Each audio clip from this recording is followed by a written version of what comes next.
Welcome to Jack's Bistro. I'm Chef Jack, and today we'll be teaching you how to make New England clam chowder. First, let's talk about our menu. At our restaurant, we serve New England clam chowder, a classic burger, and hot pancakes and biscuits. Our sides are fruit, cornbread, and pickled oysters. For dessert, we serve 3 different types of pie: cherry, blueberry, and pecan. 2 different types of pudding, chocolate and vanilla. For beverages, we serve coffee, iced tea, and coca. First, we'll start with the ingredients. Now let's get into the ingredients. You'll need flour, bay leaves, chicken stock, heavy whipping cream, cans of clams, a fresh loaf of bread, a medium-sized onion, potatoes, unsalted butter, celery, and parsley. And a large pot to put everything in. Next, we will need 1 onion. Start by taking the top off, then the bottom, then lay it flat and cut it in half. Then make sure you get all this skin off.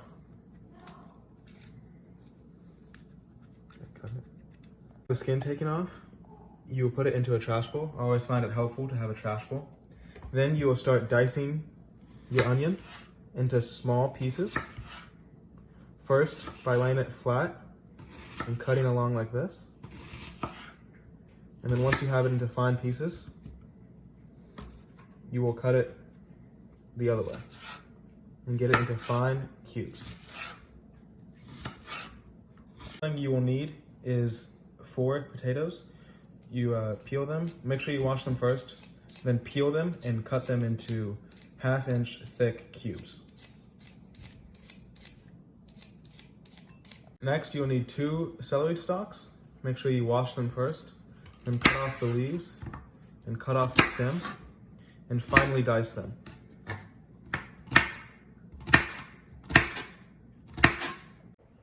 Before we begin cooking, let's talk more about our restaurant and the region it was in.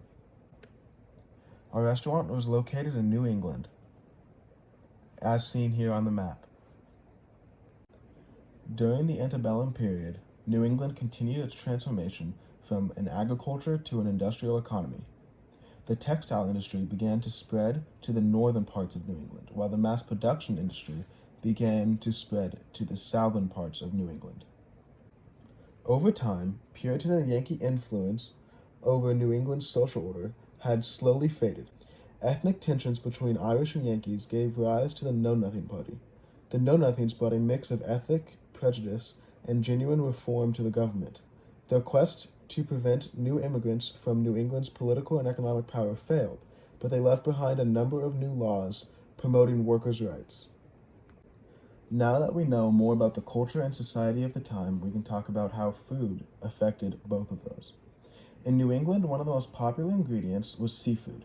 This is because they had easy access to ports and harbors, which allowed people to make a living off of selling fish to restaurants.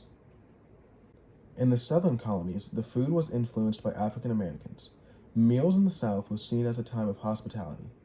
Food like gumbo, fried okra, and collard beans were introduced through African heritage. Many of these foods are still seen as Southern foods today.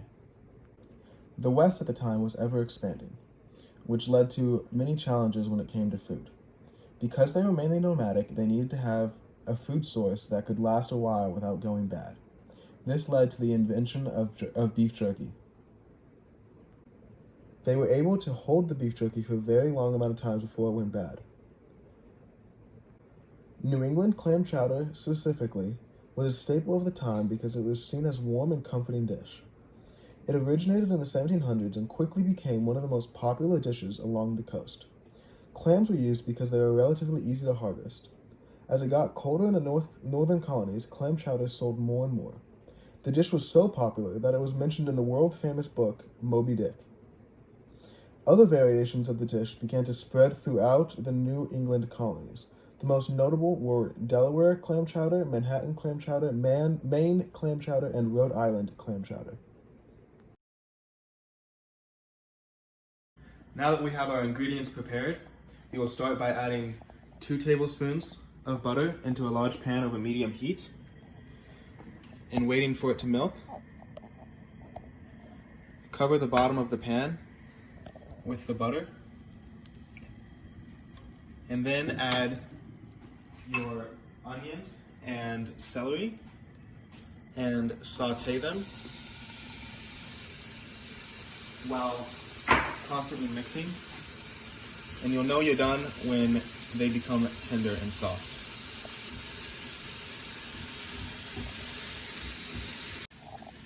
Once you are done sauteing your onions and celery, you'll know when the onions start becoming clear. You will add 3 tablespoons of flour in order to start thickening up your soup and make a roux. And make sure you stir to distribute the flour evenly. Next, you will add 2 cups of chicken stock.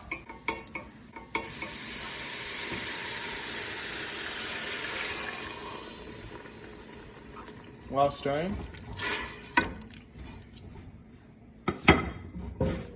then you will add 1 cup of heavy whipping cream.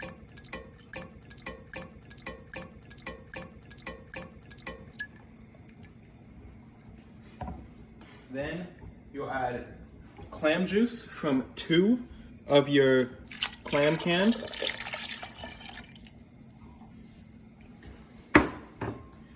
You will add 2 bay leaves. And finally, 4 Idaho potatoes cut into 1-inch cubes. You cut them, I like to cut them smaller so that they cook faster and become more tender.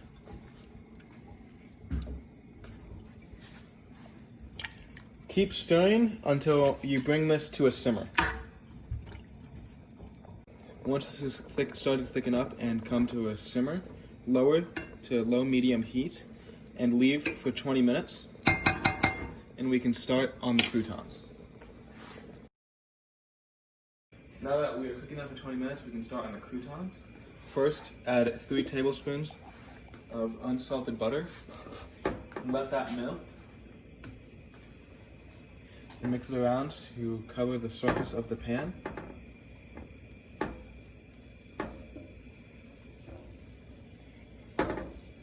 Once the butter is melted, go ahead and add your croutons just from the bread, cut into crouton-shaped cubes or 1/2-inch by 1/2-inch cubes.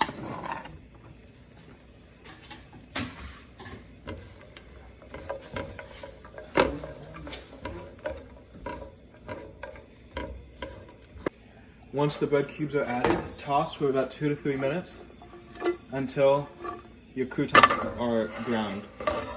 Once your croutons have started to crisp, add your 3 tablespoons of parsley and enough salt and pepper, just to however much you like, just to taste. And then cook for another minute just to get everything together.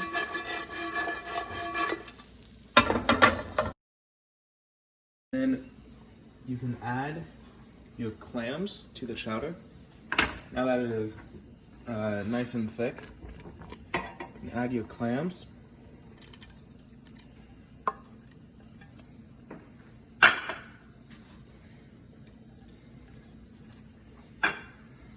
And mix the clams in. And then add salt and pepper just to taste. You can use a spoon to take a little bit out once you've mixed it in.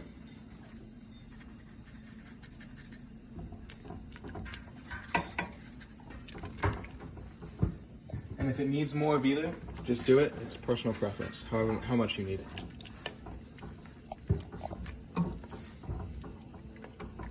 After this has finished thickening and you've cooked it for 20 minutes, you want to remove the bay leaves. And also our croutons have hardened and become crunchy.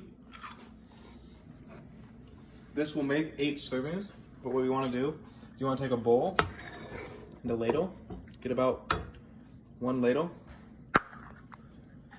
put it in. 1.5 is about what each serving is. Then you can add the croutons,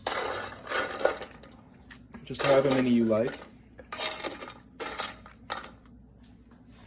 And then to finish it off, put a little bit of parsley on top. Now that we are done, enjoy and thank you for watching.